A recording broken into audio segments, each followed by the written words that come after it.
Hey, welcome back to Casks-n-Que, where whiskey and barbecue meet. I'm your host, Justin Lloyd. As usual, I have with me my good friend Henry Turner. Hello. This is the fifth installment of our Weller series, and today we are going to be reviewing Weller Antique 107. What do you got for me? All right, got to talk a little bit about this. There's been a couple of renditions of this bottle. You'll see some.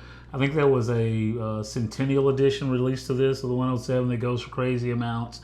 And believe it or not, they used to have these in 1.75 liters, along with, I believe it was a 12 year used to come in 1.75 liters. Oh. This is a 7.5, of course, 750, of course. So this was at one time 1.75 liters? Yes, sir. Really? You can find those older ones out there. No People go crazy for them, though. Didn't know that. They're very hard to find. They just don't make them anymore. But, you know, Weller was really supposed to be produced to be something widely available for people, but because of the craze and the demand and Buffalo Trace and whiskey enthusiasts like us, these things started to become a lot harder to find. So. Yep. And Weller Antique 107, so it's 107 proof. Not for sure. I think it's non-age stated, so we're not for sure exactly what age goes into this bottle. But to me, this is one of the best ones that I've ever had. Along with 107, everybody thinks that's a sweet spot for proof when it comes to bourbons and whiskeys. Let's get into it.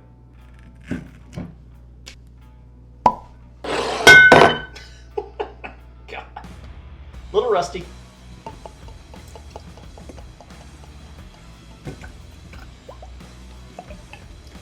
All right, my man, let's look at the whiskey in the glass. This one still has that same kind of color, I think. It does to me, maybe just a tad bit darker because it's more concentrated.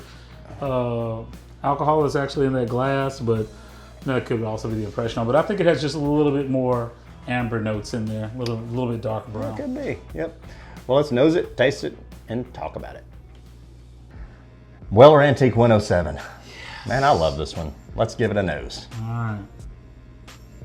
Yeah. So for me, this is like a carrot cake. That carrot cake brown batter. I was gonna say like maybe even a caramel cake, something like that, but it's definitely not a coffee cake, so it doesn't have that nice kick of cinnamon in it. But it's still more like a nice, rich brown cake. I know we talked about the color of the whiskey, but the legs on this thing, man. Yes. I guess I just haven't really noticed how viscous this one is. You know, I'm getting a lot of spice on this one, I think, compared to the others that we've gone through already. So this is our 1, 2. Which video is this? This will be the 5th. Thanks. It's been a long day. 5th video. I get a little something fruity on this. What is that? I don't know. I'm having trouble discerning. I think the oak spice gets in the way of the fruit for me. It's hard for me to get to that. Maybe a strawberry, something like that. Some kind of nice faint berry on there. Yeah, not some very sharp wild berry tart. type. Yeah, I could see that. A little tartness and sweetness. You got the oak spice. I think the oak kind of is prominent for some reason to me. There's some faint brown sugar, I think, in the back. And look here, also I'm going to dig in because I get some of this off of wheated bourbons. It's kind of got that wheat grains, kind of like, you know, organic or more organic or just different, but a little bit of honeysuckle for me. Just a little bit of that. Yeah, I could see that. Well, let's drink it and see what we think. All right. Oh, that's so damn good. I like the way this is. To me, it's really mouth coating and oily. I just think it's a great pour. Barrel influence, start to finish on this whole pour, and it's still going. Yeah.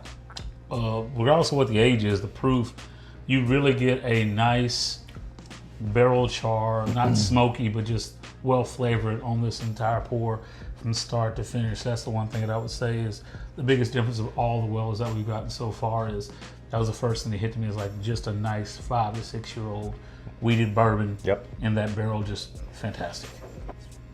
I think I'm picking up.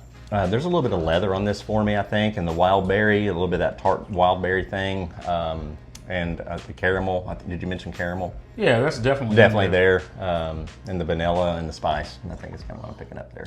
This one to me of the entire lineup might be my favorite. We haven't made it to the full proof yet, but as of right now, of course, I do tend to lean more toward proof.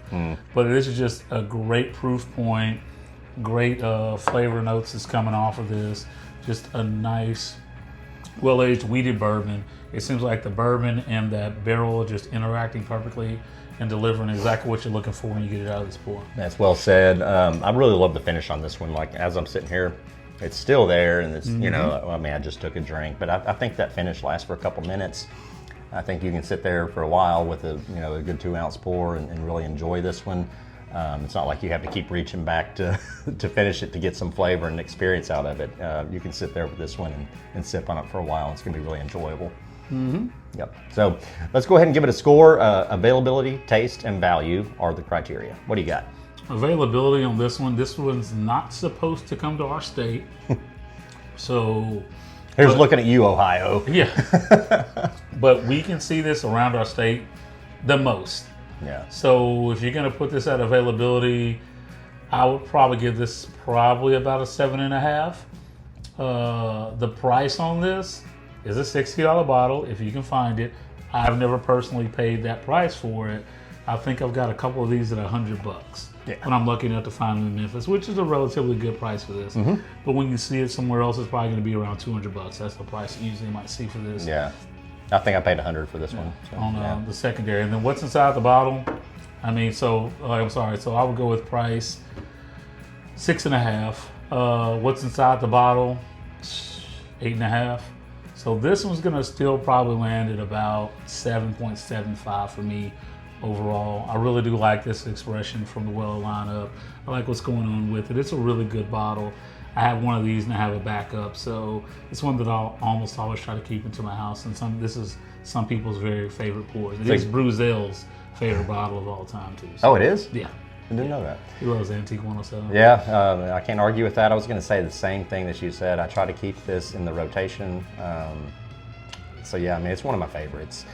I'm a bit of a fanboy when it comes to Weller, so my score is a little bit higher than yours. I'm at 8 on this one. I just think it's a fantastic, well-balanced bottle, and I just really enjoy this one. So that's where we are on it. Yep. Right. So hey, if you like this content, go ahead and like, subscribe, and smash that bell. It's going to help the channel grow, and we certainly appreciate you for stopping by.